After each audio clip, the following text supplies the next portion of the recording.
Welcome back to my YouTube channel tripping Machan. എന്നാണ് മച്ചാന്മാരെ വിശേഷം? എല്ലാവർക്കും സുഖമാണെന്ന് വിശ്വസിക്കുന്നു.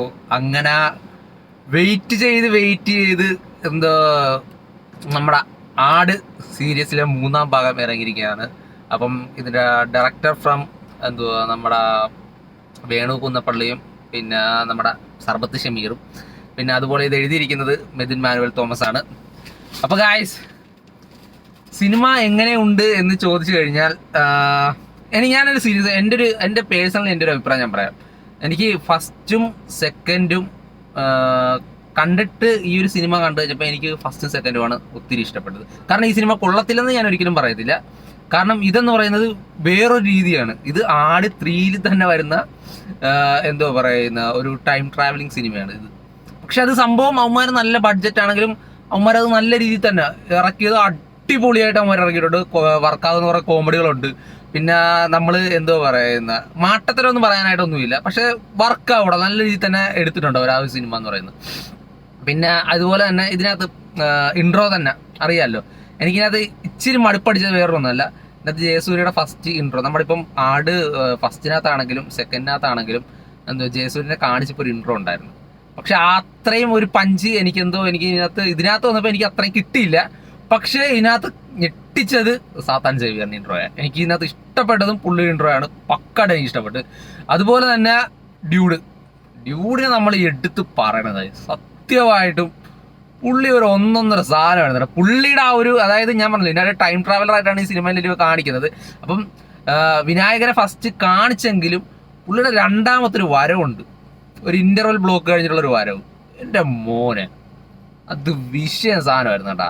അതെനിക്ക് പേഴ്സണലി നന്നായിട്ട് ഇഷ്ടപ്പെട്ട്.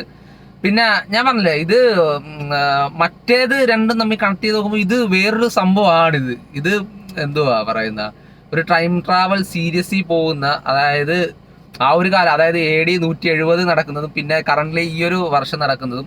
അപ്പം അത് രണ്ടും സംഭവിച്ചില്ല. അതായത് ആ ഒരു കാലഘട്ടത്തിലുള്ള ആള് ഈ കാലഘട്ടത്തിൽ വരുന്നത്, ഈ കാലഘട്ടത്തിലുള്ള ആള് അങ്ങോട്ടും പോകുന്നത്. ആ ഒരു രീതിയിലാണ് ഇപ്പം ഇത് ഇപ്പം നിർത്തിവെച്ചിരിക്കുന്നത്. സംഭവം എന്നാലും എനിക്ക് പേഴ്സണലി ഒരുപാട് ഇഷ്ടപ്പെട്ട്. ഞാൻ കൊള്ളത്തില്ല എന്നല്ല ഞാൻ പറഞ്ഞത്. സംഭവം വെറൈറ്റിയാണ് സാധനം. നമുക്ക് തന്നെ പ്രിഡിക്റ്റ് ചെയ്യാനൊന്നും പറയാൻ പറ്റത്തില്ല. നമുക്ക് തന്നെ രസകരമായിട്ടുള്ള കുറേ തമാശകളും അതുപോലെ തന്നെ കണ്ടിരിക്കാം, അങ്ങനെ തന്നെ. അല്ലാതെ നമ്മൾ ഒരുപാട് ലോജിക്ക് അല്ലെങ്കിൽ അങ്ങനെയൊക്കെ ചിന്തിച്ച് പോയി ഇത് കാണാൻ വേണ്ടി ഇരുന്നതിന് ചിലപ്പോൾ സൂചിക്കത്തൊന്നുമില്ല. പക്ഷെ അല്ലാതെ ഇത് നമുക്ക് ജസ്റ്റ് ഒരു ഫൺ മൂടി കണ്ടു കഴിഞ്ഞാൽ നല്ല നന്നായിട്ട് ഒരുപാട് വർക്കാവുന്ന കുറേ കോമഡികൾ. അതുപോലെ തന്നെ ഷാജി പാപ്പനാണെങ്കിലും ധർമ്മജനാണെങ്കിലും പിന്നെ അറക്കൽ അബു എല്ലാവരും അതിനകത്ത് അഭിനയിച്ചിരിക്കുന്ന എല്ലാവരും അത്യാവശ്യം നല്ല പേശകായിട്ട് തന്നെ അഭിനയിച്ചിട്ടുണ്ട്. അതുപോലെ തന്നെ അവർക്ക് കൊടുത്തിരിക്കുന്ന ആ റോളും ആ ഒരു ഹ്യൂമറും എല്ലാ കാര്യങ്ങളും മിഥുൻ മാനുവൽ ബ്രോ പുള്ളി അത് പൊളിയായിട്ട് ചെയ്തിട്ടുണ്ട് കേട്ടോ. അതെനിക്ക് സത്യം പറഞ്ഞാൽ എനിക്ക് പേഴ്സണലി എനിക്ക് ഇഷ്ടപ്പെട്ടു. കാരണം നമുക്ക് ആ വെറുപ്പിക്കുന്ന കോമഡികൾ കാര്യങ്ങളും ഒന്നുമില്ല, വെറൈറ്റി സാധനങ്ങൾ തന്നെയാണ്. പിന്നെ ഫുക്രു ഉണ്ട്. ഫുക്രു ഒരുപാട് അങ്ങനെ ഇല്ലെങ്കിലും പുള്ളിക്ക് അത്യാവശ്യം സ്റ്റാൻഡേർഡ് ആയിട്ടുള്ള രീതി കാര്യങ്ങൾ അങ്ങനെയൊക്കെ പോകുന്നതാണ്. ഞാൻ പറയാം, ഇതൊരു ടൈം ട്രാവൽ സീരീസ് ആണ്. ഇതിലിപ്പം ഫസ്റ്റ് പാർട്ട് ഇങ്ങനെ അവർ ഒരു എൻഡി കൊണ്ട് ഇങ്ങനെ നിർത്തിയിരിക്കുന്നതേ ഉള്ളൂ. ഇനി എന്തായാലും ഇനി സെക്കൻഡ് പാർട്ട് വരണം. സെക്കൻഡ് പാർട്ടിലാണ് ബാക്കി കാര്യങ്ങളുള്ളത്. അപ്പം ഒരു മരതക നാണം എന്നൊക്കെ പറയുന്ന പോലത്തെ ഒരു സംഭവം, ഒരു നക്ഷത്രക്കല്ല്, അതാണ് ഇതിനകത്ത് മെയിനായിട്ട് അവർ കൊണ്ടുവന്നിരിക്കുന്നത്. അപ്പം എന്തായാലും ഗായ്സ്, പെരുന്നാളൊക്കെയാണ്, എല്ലാവരും പോയി കാണുക. എന്തായാലും നിങ്ങൾക്ക് ഇഷ്ടപ്പെടുമെന്ന് എനിക്ക് നല്ല ഉറപ്പുണ്ട്. കാരണം എനിക്ക് പേഴ്സണലി നന്നായിട്ട് എനിക്ക് ഇഷ്ടപ്പെട്ടു കേട്ടോ.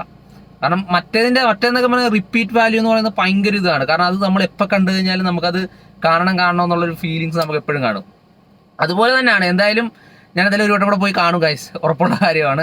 അപ്പോൾ എന്തായാലും നിങ്ങൾ പോയി നിങ്ങൾ കണ്ടിട്ട് നിങ്ങളുടെ അഭിപ്രായം എന്തായാലും പറ. അപ്പം എനിക്ക് എന്തായാലും പേഴ്സണലി പടം ഒരുപാട് ഇഷ്ടപ്പെട്ടിട്ടുണ്ട്. അപ്പം അടുത്തൊരു സിനിമയുടെ റിവ്യൂ ആയിട്ട് വരുന്നൊരു ബൈ.